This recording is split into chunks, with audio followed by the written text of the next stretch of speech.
and it becomes reality. There's a duty for the lowest person in society to play. Okay, there's a duty for, there's a role for everybody to do, and which perhaps takes me to the reasons that CBN has adduced. Okay, there are quite a few reasons. They said, look, we want to manage our cash better. We want to spend less on cash management. There's a reason why people bring in coins in an economy, where there's coins in an economy. A coin stays for like 20 years or 25 years. Okay, meaning that you don't have to mint and remint them. And whereas the notes, you maybe in 3 or 5 years, you have to like take them out of circulation, or even it could be less. I think they said about 6 months. Yes, or so thereabouts. Exactly. Yeah. You have to take them out of circulation and then reprint again. That's the reason why the lower end, the lower currencies are the ones that are used, that are made into coins, because they're the ones that are used more often. They're the ones that are used more often. Okay, and then so is it a valid argument, therefore, that if you're spending 40 billion every year printing currency, you want to reduce it? Number one. There's also what they call seigniorage. Seigniorage is what the United States dollar enjoys, especially from Nigeria. Everybody changes money into dollar. But for every $100 that you hold, okay, the United States government makes some profit. In this 200 naira I'm holding here, okay, if it costs Nigeria 50 naira to print this money, only one, and they put it in circulation, then Nigeria has gained 150 naira. In the same vein, you cannot imagine the kind of gain that they may be able to make as a result of the 5,000 naira, because it will be almost the same amount to print, whether it's 200 naira or 100 naira or a 5,000 naira, give or take some extra features that may, that may come in. Okay, so the CBN does have some facts at its disposal to say that, look, this is the way to go. If we look at the issues which people have raised, the issue of parliamentary approval, that Sanusi is too high-handed, as the central bank governor. He came forth to tell Nigerians, okay, the president has approved. But people are saying, or even the senators, the Senate Banking Committee came forth to say, oh, we are not aware of this. And isn't it paradoxical that the National Assembly's image is at the back of the 5,000 naira note, in fact, while the National Assembly has not been informed? Oh, really? Okay. That is, you understand what I'm saying? No. I see, God forbid the day that we will have to conduct our monetary policy at the National Assembly or even on the streets. Well, what, of course, the CBN needs to do is to get input from here and there. Okay, I can't comment for CBN. I don't work for them. Okay, I'm not their representative. They have better people who can speak better on their behalf. But of course, there's a need to communicate. I don't know what level of communication they had with the National Assembly, but the way we are going, and it throws back an issue of the so-called independence of the CBN, and which what I call a managed independence. If the president calls the CBN governor today to a meeting today, in the next 30 minutes, if he's in this Nigeria, he will be there. That's the way it works. The CBN governor is not superior to the president of the country. Okay? So, but what we're saying is this. If we get to a point where every decision, however technical, gets to go through the National Assembly, of course, the process of National Assembly. The process of National Assembly, everybody is talking on behalf of their constituents. That means that you will never get to a point where you take any decision, number one. Two, we are in a volatile economy where, for example, a central bank needs to intervene in a bank. Intervene in a bank and ensure that, look, the banking industry does not collapse, systemic crisis. You need to act in a jiffy. If you don't have that qualified independence that the CBN enjoys today, then you'll not be able to get to that point. So I don't know what level of engagement they should. I personally will think one of the misgivings I have about this policy is the fact that the faces of Sir Abubakar Tafawa Balewa, Murtala Mohammed, and Ahmadu Bello, who's the third person, Nnamdi Azikiwe, are going to disappear from the notes. And, I don't know if they're going to go into the coins. Okay, in fact, in my view, I would have thought that if they would ask me, that those people should be promoted to the bigger currency. In fact, I think we have an opportunity to make this currency, the 5,000, a unity currency. Put the faces of Nnamdi Azikiwe and Tafawa Balewa. These are the first president and prime ministers of this country. And you may put the three rulers of the regions. So, Chief Awolowo is there, Michael Opara is there, and the third person, Sadana Osokoto, is there. That becomes a unity currency. Let it be a currency that somebody will hold with pride. A currency that may set us on the path of recovery. What happens to the women that the central bank wants to promote? The women, in my view, since they are newcomers, I'm not decimating their contribution to society. Of course, if you are restructuring society, they can go to the other currencies.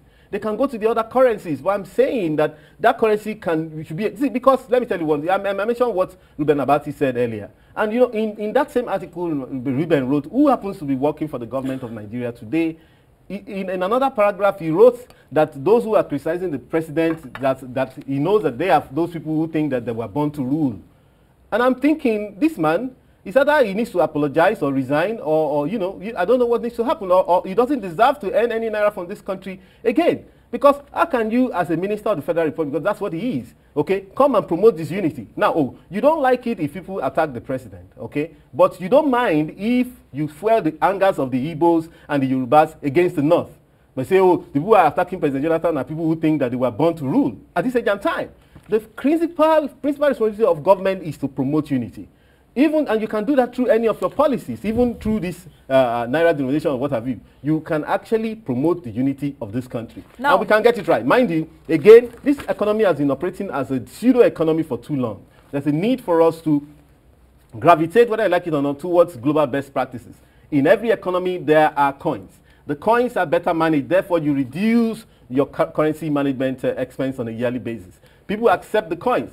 And of course, it doesn't drive inflation. Part of what government should do is that some of its services will be denominated in coins. If you go around Abuja today, on this, this major arterial road, right? For example, the parking space thing, you can, you know, but even if you go around, you see that people urinate and defecate all over the place. In Abuja, the Federal Capital Territory of Nigeria, where people should come and learn examples for their states. Go to Lagos and see the changes and the reforms that Fashola is doing. People will complain, but the man is focused and he has a vision. Here, I don't know what's going on. Now, if this is the penultimate time I was in Accra, the mayor of Accra was announcing that they will build 46 units of toilets, okay, around the whole of Accra. I'm not talking of just 46 units, 46 different areas of about 20 toilets each, so that people can go to any of those places to ease themselves. Now, when government is providing those kind of services, that's the one where you use coins. In the United Kingdom, you know, 10p, 20p, you can generally go to any public bathroom. Then you know that if you are going around the whole day, you need those coins in your pocket. The government must provide means by which people will have to use this. Mr. Fasua, let me hold your thoughts and take the thoughts of some of our viewers writing or sending comments. Mr. Tope, please be sincere. Do you think this currency reform is doing Nigeria more good than harm? Because I'm really afraid. They are just afraid. That is from Kanu, David. They're just afraid. You see, let me tell you what. I've mentioned it. It is my role, your role. Financial education. Do you know one thing? An average Nigerian believes that there's a winch. Did you hear what I said? Eh? They believe there's a winch. I didn't say winch. They say there's a winch inside 1,000 naira. They say when you change it, the money will just disappear. Listen, if we don't educate them, who will? Because we now have they say, oh, now you are bringing 5,000 naira. They say, oh, there are 5 winch inside that money. Listen, if we know that value is value, whether you change 5,000 or you don't change 5,000, people are afraid. But when people are afraid, doesn't mean that they are right.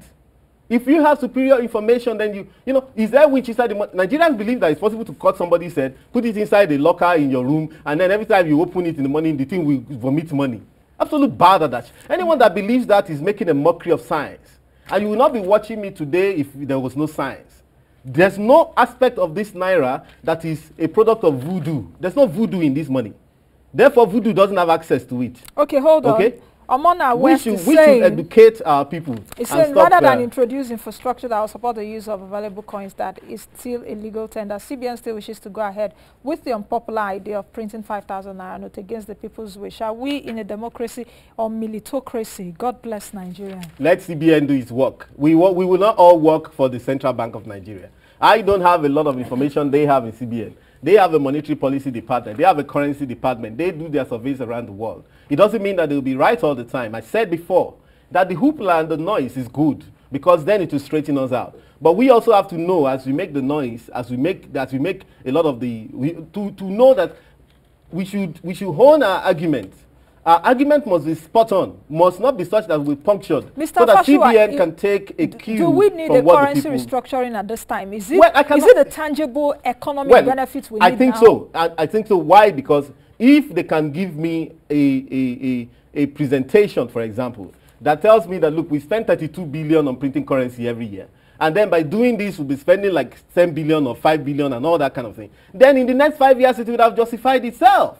We cannot therefore take the position without having heard the other side to say that it is not what we see. Let me tell you one thing. Nigeria is a case of a family breadwinner okay, that is in the hospital that needs a surgery, otherwise he will die. He has a small savings in the account. Now, the family members have to take a decision. Do we take some of this money that he has saved to pay for the surgery, or should we watch him die?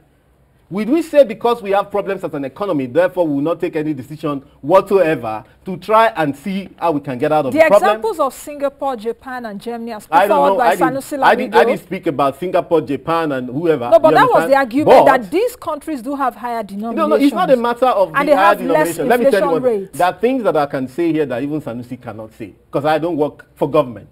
Okay, I don't work in the CBN. You understand? But the bottom line is that it's not just about comparison. He will give you his own argument in that regard. Okay, but what we're saying is I'm not speaking in terms of what they want to do. I'm talking about what they can achieve with that policy. I've mentioned the fact that, look, at the end of the day, our problems will get us. We cannot escape it forever. But also, me and you, we have something to contribute to the development of this country. If it's the financial education we'll give our people, let's give it to them. There is no need to just be afraid for nothing. And in fact, there's a limit to which we should spend our time arguing things like this. That, okay, listen, a few months ago, the whole trouble was about Islamic banking.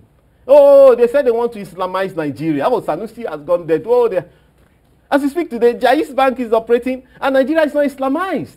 See, if we should know our people, if we have a tendency to cause a lot of ruckus over nothing, over things that shouldn't actually deserve it, then we have to, in this instance, it's even more direct. It affects us more directly. But I'm saying that a lot of the problem we are hearing is actually because people are afraid, okay, of what may happen tomorrow. And I've given you today, things that even the CBN can do.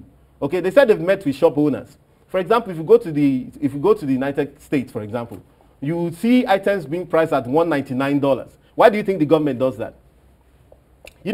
A few weeks ago, General Babangida made a statement and said that they said there are things that are sacrosanct in Nigeria that cannot be touched. And he said one of it is that we are a capitalist country. See, I don't know at what point they agree that we're a capitalist country, but what is evident now is that even the worst capitalist country, okay, the worst capitalist country is having to use a balanced mix of strategies and ideology, okay? If the United States, if they compel shops, they need the $1, don't they? Why did they then say, okay, we want $19.99, $19.99? Why? Eh? They need the 1 cent. They can add to their profit as a shop. How did the government get to an agreement with them to price in that manner? Now, but isn't it disjointed? Because looking at kobo, where's the kobo? We're still talking about naira, isn't it? Where's the kobo part of it? From somewhere. It's disjointed already. Part of the things I raised initially was, look, are we burying the kobo finally? Well, with this, number one, I think, in my view, personally, I think a 6-coin system is a bit unwieldy. 3 coins or 4 coins at most, okay? All right, but we still be holding on to those coins. I know maybe CBN is trying to see how can they, are we burying the coins? The point is that, are we burying the kobo?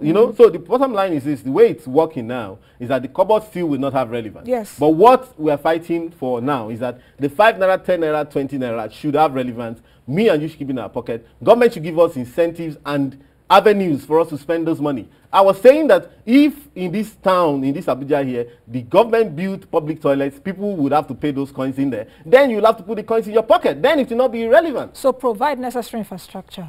Infrastructure is part of it. Then vigilance on our part is part of it. If your megad who sells sweets, generally just say, oh, they've brought out this thing, okay, he sees it as a great opportunity to hike his price by ×2.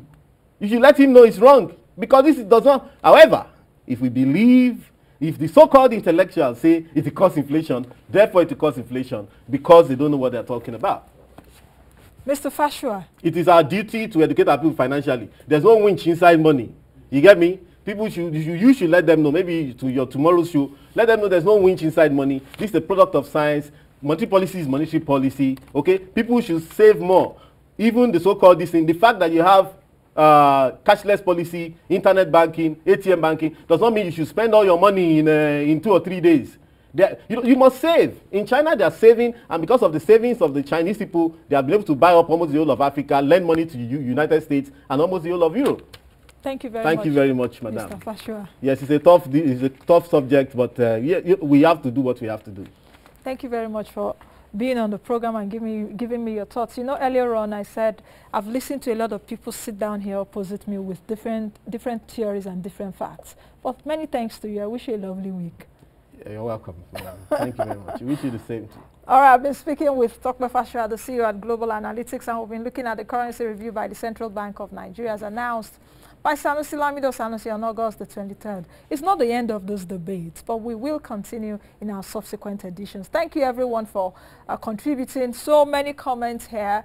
Keep them coming, though. Of course, I've seen them, and I will still see them when they are coming. Thank you, and please join us again on Wednesday. I am Nancy Lo saying goodbye from